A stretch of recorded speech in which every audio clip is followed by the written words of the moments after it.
नमस्कार। इस समय आप देख रहे हैं news in India. News in India में आपका स्वागत है।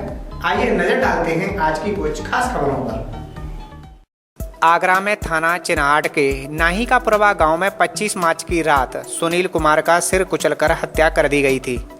सुनील के बेटे अनुज ने गांव के ही अनवर को हत्या में नामजद किया था। मंगलवार को चित्रहाट पुलिस ने बेटे अनुज, बेटी अल्पना, उसके प्रेमी और प्रेमी के दोस्त को गिरफ्तार कर हत्या का खुलासा कर दिया। पुलिस ने बताया कि मृतक के बेटे अनुज ने हत्या में गांव के ही अनवर को नामजद किया था। पुलिस के मुताबिक मृतक सुनील कुमार संपत्ति बेच कर अपने शौक पूरे कर रहा था। हाल ही में 6 बीघा जमीन का 20 लाख रुपए में सौदा भी किया था, जिसका विरोध करने पर सुनील ने बेटे अनुज और बेटी अल्पना के साथ मारपीट की थी। इस पर अनुज और अल्पना ने सूरजनगर गांव के संजेश के साथ मिलकर पिता सुनील की हत्या की साजिश रची। अल्पना के प्रेमी संजेश और उसके दोस्त सूरजनगर के मदन यादव ने वारदात को अंजाम दिया और सुनील को चारपाई के पाए से सिर कुचलकर मौत के घाट उतार दिया गया था। पुलिस ने मदन यादव को पकड़ लिया। उसकी निशानदेही पर खून से सना हुआ चारपाई का पाया भी बरामद कर लिया। पुलिस के मुताबिक मृतक की पत्नी आशा देवी के बयान के बाद उसके बेटा बेटी की वारदात में लिप्त होने की बात सामने आई थी। संपत्ति के विवाद में आए दिन हो रहे गृह कलेश के बीच 21 मार्च को गांव में बच्चों के विवाद में अनुज का अनवर से झगड़ा हुआ था। बस इसी घटना को आधार बनाकर अनुज और अल्पना ने अपने पिता सुनील की हत्या की साजिश रची। अल्पना का 6 साल से संजेश से प्रेम प्रसंग चल रहा था। प्रेमिका अल्पना की खातिर संजेश ने अपने ही गांव के दोस्त मदन यादव को हत्या करने के लिए तैयार किया। हत्या के बाद गली से निकलकर खेत में खून से सने हुए पाए को फेंक दिया गया। उधर नामजद हत्यारोपी अनवर से पुलिस ने कड़ाई से पूछताछ की थी। पूछताछ में अनवर ने पुलिस को बताया कि सुनील की हत्या के बाद वह मौके पर पहुंचा था। मृतक का शव चारपाई से उसने ही उठवाकर जमीन पर रखवाया था, लेकिन सुनील के परिजनों की कानाफूसी सुनकर वह वहां से निकल गया था। मृतक की पत्नी से पूछताछ में मिले सुराग से पुलिस ने इस वारदात का खुलासा करने में कामयाबी हासिल की और हत्या में नामजद निर्दोष अनवर जेल जाने से बचा।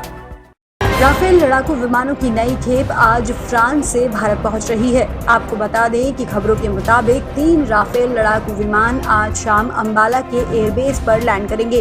ये तीनों विमान फ्रांस से भारत की दूरी बिना रुके तय करेंगे। इसके लिए यूएई के आसमान में ही तीनों विमानों में एयर टू एयर रिफ्यूलिंग की जाएगी, यानी उड़ान के दौरान आसमान में ही ईंधन भरा जाएगा।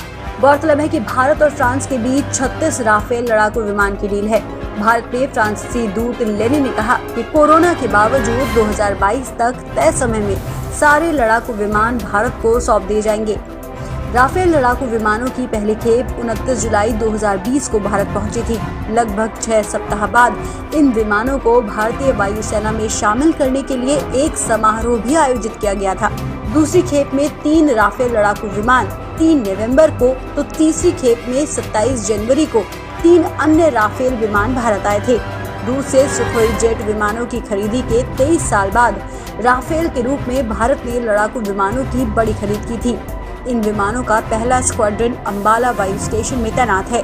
दूसरा स्क्वाड्रन पश्चिम बंगाल के हासीमारा वायुसेना स्टेशन पर तैनात किया गया है और आज 3 और लड़ाकू विमान फ्रांस से भारत पहुंच सकते हैं। आजमगढ़ के अमीलो गांव में मंगलवार की रात छत पर सो रहे पति की अज्ञात बदमाशों ने धारदार हथियार से गला रेतकर हत्या कर दी। बदमाशों के हमले में पत्नी भी घायल है, जिसे हॉस्पिटल में भर्ती कराया गया है। मुबारकपुर थाने के अमीलो के भरतपुरवा गांव निवासी 32 वर्षीय दिनेश बीती रात खाना खाकर पत्नी के साथ छत पर सोने चला गया। रात करीब 1 बजे अज्ञात 3 बदमाशों ने छत पर चढ़कर दिनेश की गला रेतकर हत्या कर दी। विरोध करने पर पत्नी बीना पर भी धारदार हथियार से हमला कर दिया, जिससे वह भी घायल हो गई।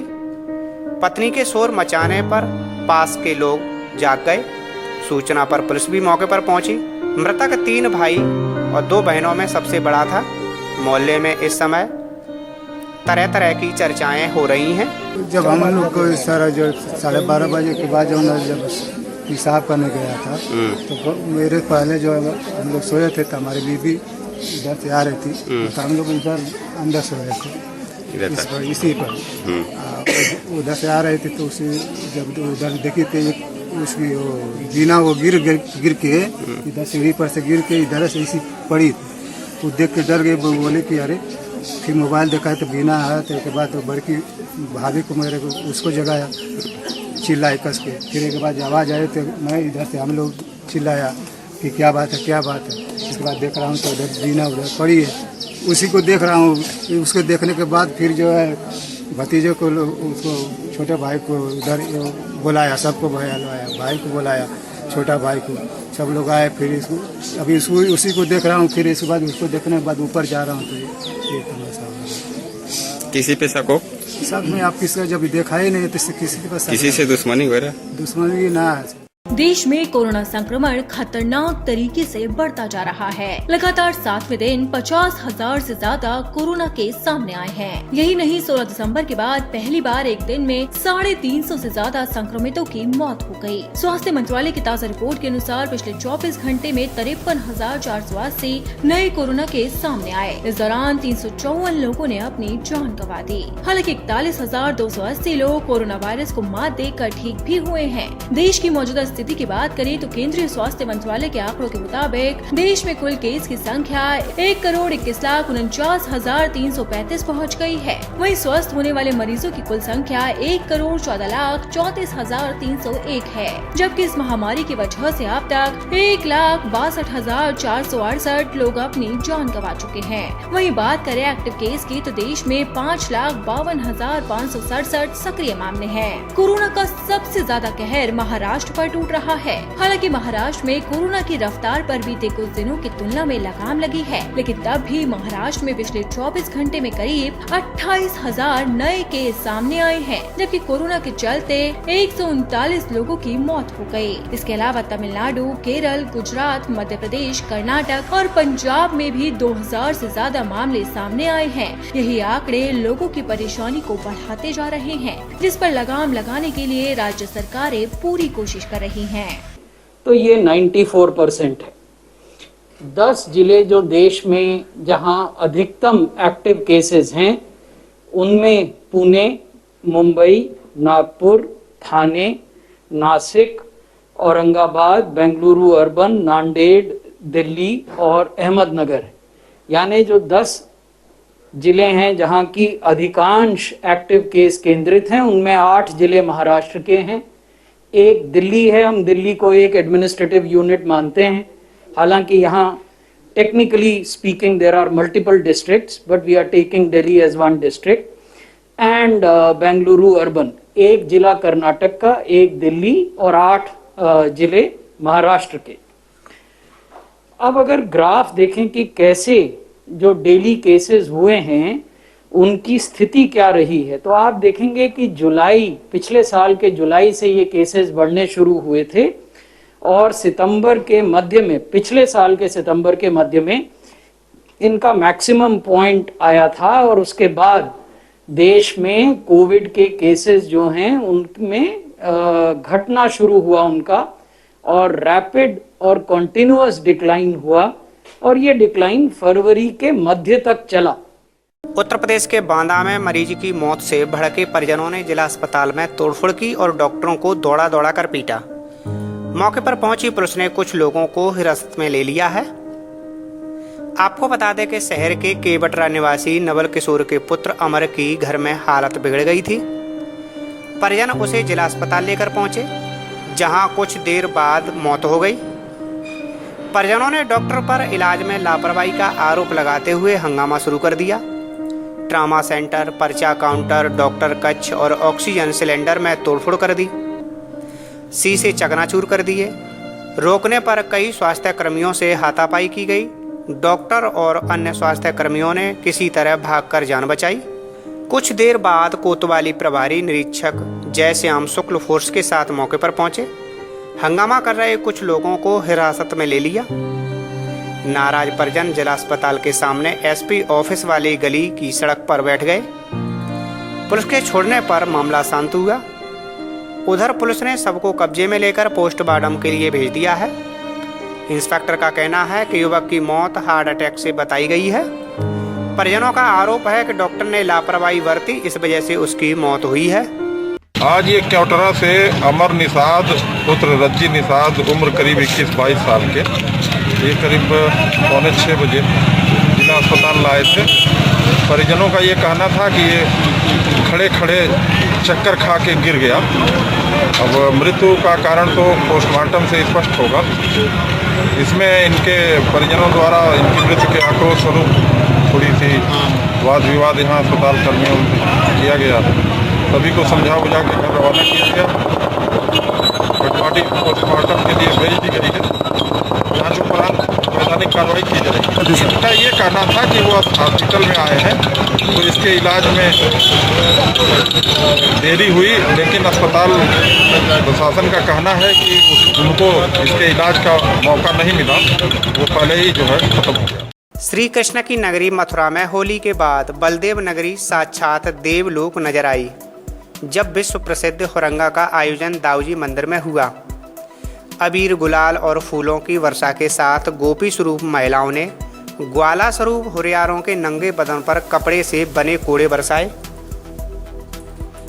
इन कोड़ों को रंगों में भिगोया गया था। इस अद्भुत और अनूठी परंपरा के हजारों लोग साक्षी बने। ब्रजराज का मुकुटमणि हुरंगा देखने को जन सैलाब उमड़ा था। होली, गीत, रसिया, ढोल, मृदंग से बलदेव दाऊजी मंदिर गुंजायमान हो गया। रसिया गीत और रंगों की बारिश में हुरियारे और हुरियाएं थिरक रही थी। गोप स्वरूप बलदेव के आयुध हल, मूसल और श्री कृष्ण स्वरूप में मुरली की धुन बजाते हुए मस्त लग रहे थे। हुरंगा के दौरान हुरियाएं हुरियारों के कपड़े फाड़कर कोड़े बनाती हैं और उनकी पिटाई करती हैं। मंदिर में हुरियारे रेवती और बलदाऊ के अलग अलग झंडे लेकर परिक्रमा करते हैं। महिलाएं झंडों को छुड़ाने का प्रयास करती हैं और हुरियारों की तेज पिटाई करती हैं। हुरियारे नाचते गाते झूमते हुए दोगुने उत्साह से नजर आए। ब्रज की होली विश्व में प्रसिद्ध है और उसमें भी प्रसिद्ध है ये बलदेव मंदिर के प्रांगण में आयोजित दाऊजी का हुरंगा। और दाऊजी के हुरंगे में जिस प्रकार से ब्रजवासी और ब्रजवासिनी मिलकर इस प्रेम और सौहार्द के उत्सव को बड़े प्रेम और सौहार्द से और उमंग और उत्साह से मना रहे हैं। एक दूसरे पर जिस प्रकार से रंगों की बरसात हो रही है, जिस प्रकार से ब्रजवासियों के द्वारा महिलाओं पर और महिलाओं के द्वारा ब्रजवासियों पर कोड़े बरसाए जा रहे हैं, वह अद्भुत दृश्य है। यह दूसरे कहीं मिल नहीं सकता। ब्रज का यह उत्सव भगवान श्री कृष्ण और राधा के प्रेम और सौहार्द का प्रतीक है। ये यहाँ की संस्कृति का प्रतीक है, जिसको कि ब्रजवासी मना रहे हैं और मनाते रहेंगे। संबल सदर कोतवाली क्षेत्र के गांव भवानीपुर में बड़े भाई की ससुराल आए युवक की हत्या कर सब जंगल में फेंक दिया गया। गांव में चर्चा है कि युवक रात के अंधेरे में प्रेमिका से मिलने के लिए उसकी छत पर पहुंच गया था। उसी समय उसकी आवाज सुनकर युवती के परिजनों ने युवक को पकड़ लिया और जमकर पिटाई करने के बाद उसकी गला दबाकर हत्या कर दी। आपको बता दें कि मुरादाबाद जिले के बिलारी थाना क्षेत्र के गांव एहलादपुर निवासी रवि सोमवार को होली खेलने के लिए बड़े भाई बिमल की ससुराल भवानीपुर गांव आया हुआ था। शाम खाना खाने के बाद रवि भाई की ससुराल में ही सो गया। सुबह चारपाई से गायब मिला तो उसकी तलाश शुरू की गई। इसी बीच गांव में बात फैली कि रवि पड़ोस में प्रेमिका से मिलने उसकी छत पर पहुंच गया था, जहां युवती के परिजनों ने उसे रंगे हाथ पकड़ लिया। पिटाई करने के बाद गला दबाकर हत्या कर दी। उसके बाद उसका शव गेहूं के खेत में फेंक दिया। रवि कुमार मंगलवार की सुबह जब नहीं मिला तो उसके भाई के ससुराली जन थाने पहुंचे और पुलिस को सूचना दी।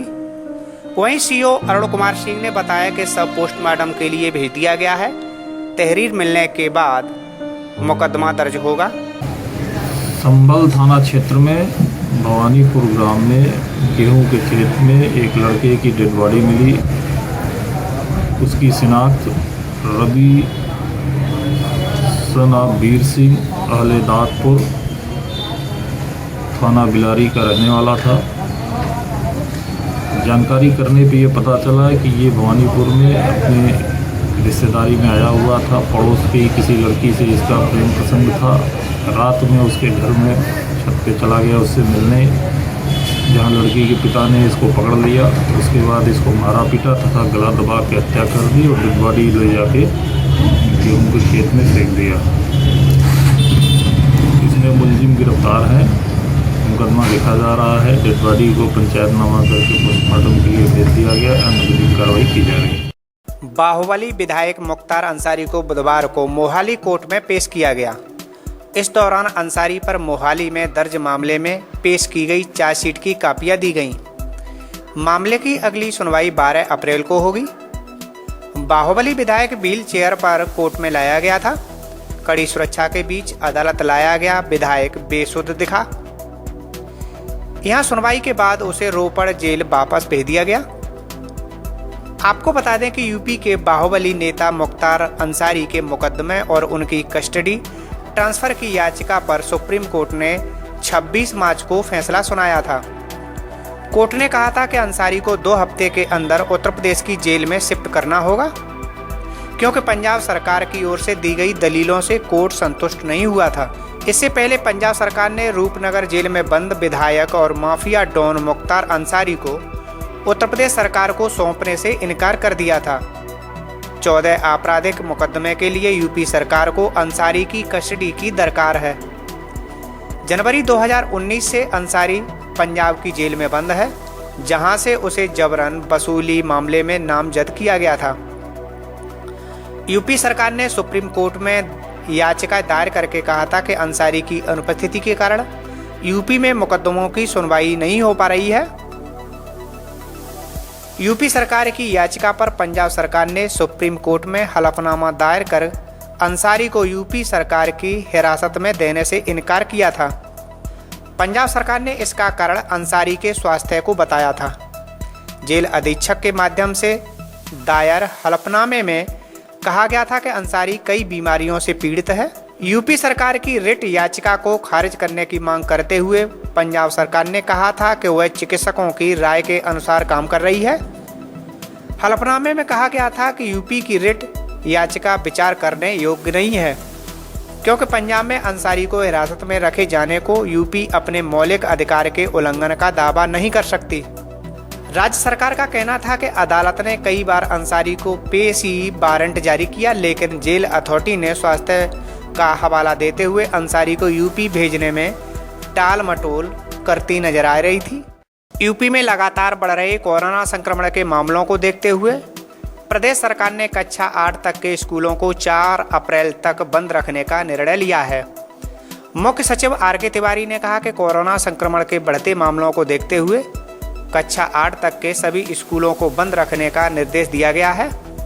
हालांकि माध्यमिक और उच्च शिक्षा के संस्थान खुले रहेंगे और लोगों को कोरोना प्रोटोकॉल का पालन करना होगा।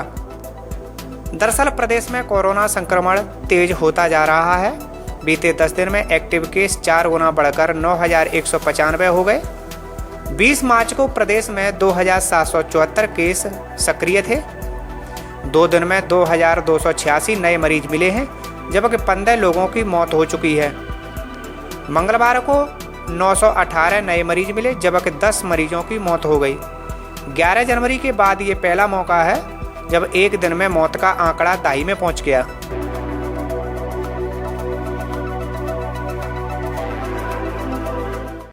फिरोजाबाद के सिरसागंज में संस्था जन सांस्कृतिक के द्वारा मेला तीज महोत्सव का आयोजन किया गया है, जिसका शुभारंभ बुधवार को सिरसागंज चेयरमैन सोनी शिवहरे और ब्लॉक प्रमुख आराव अमृता सिंह ने फीता काटकर किया।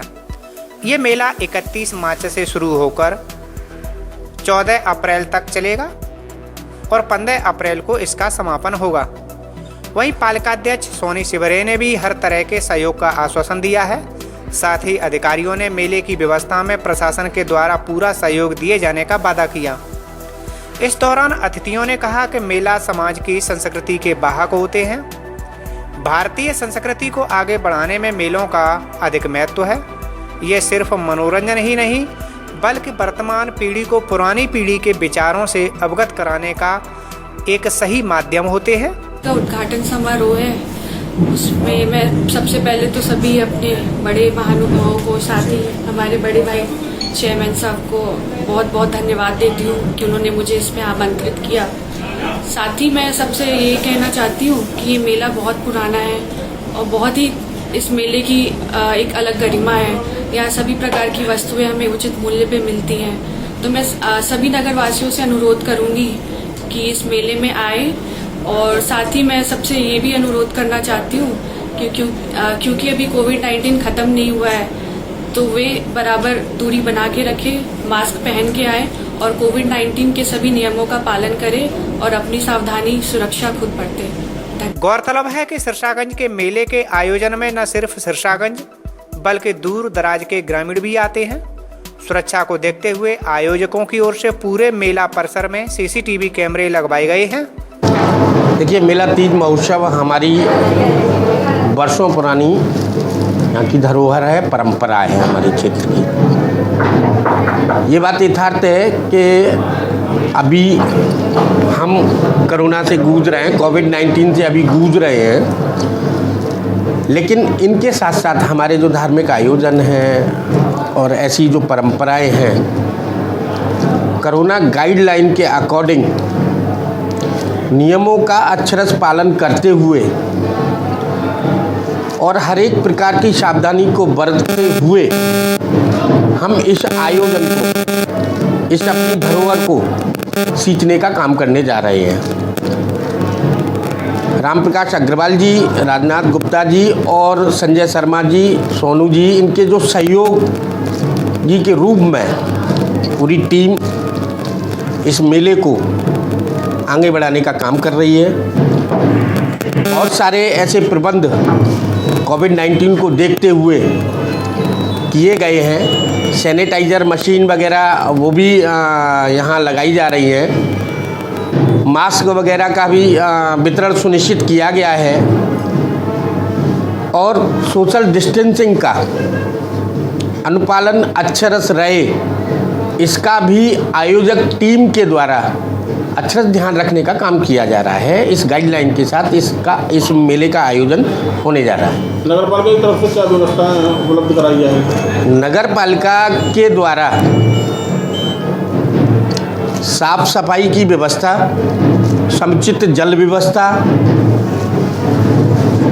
मोबाइल टॉयलेट और आयोजक टीम के द्वारा पालिका की जो भी सेवाएं मांगी जाएंगी या जो भी पालिका जिस हित से और आगे बढ़ के जितना भी सहयोग अपना है वो उसके लिए पालिका तत्पर है। इतना पालिका कर ही रही है और भी पालिका इस, क्योंकि ये नगर की धरोहर है, सांस्कृतिक परिषद हमारा मेला तीज नगर की धरोहर है, तो इस धरोहर के लिए पालिका पूर्ण रूपेण समर्पण भाव से इस मेले के आयोजन में अपनी संलग्नता दिखाएगी।